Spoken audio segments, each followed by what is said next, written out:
Rhondda Cynon Taf, the local authority within which my constituency of Cynon Valley is located, is the third highest COVID death rate in the UK. This stark fact fills me with sadness. I am sad when I think about all the lives that have been lost to this deadly virus in my community. Behind the statistics, there are people who lived, worked, contributed to our valley in so many ways. These deaths were needless and avoidable, and this makes me angry. Angry at the ever-widening inequality which is the root cause of the high death toll. The South Wales valleys have suffered decades of neglect and hardship as a result of the neoliberal agenda ruthlessly pursued by consecutive UK governments. The demise of the coal industry in the 1980s was followed by a period of high unemployment, poverty, health problems and inequality. We have never been able or enabled to recover from this position.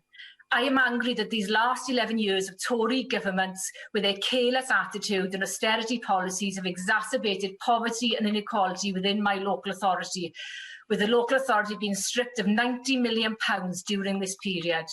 My local authority is the fourth most deprived in Wales, with a quarter of people living in poverty and even higher rates of child poverty. The COVID pandemic has exacerbated the hardship and suffering of people in my constituency. I'm angry that this Tory government pays lip service to clapping for key workers, of whom are on the minimum wage, have to use food banks to manage and are on zero-hour contracts. Our local economy is dominated by low-skilled, low-waged, insecure employment. I'm angry that the health and safety of DVLA workers in Swansea was put at risk during this pandemic. How could this government let this happen? I support the PCS ballot and urge workers to vote, and to vote yes. We now have to look at how we run our society, how we invest in the areas that have been hardest hit. I'm not optimistic that this government will get it right, nor that they really understand the problems my constituents face. We need a benefit system that gives people security and dignity, not the one that has one of the worst sickness benefit rates in Europe. We need investment in infrastructure projects like those that can provide green energy and broadband initiatives, projects that provide well-paid jobs and that give young people a future in their home communities.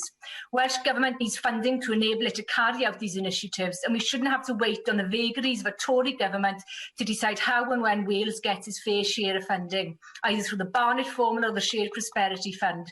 We need an end to tax evasion and avoidance by the rich, a windfall tax on COVID profits, and develop community wealth projects with fair work and pay that put money back in the pockets of our community and stop hiding away in offshore bank accounts.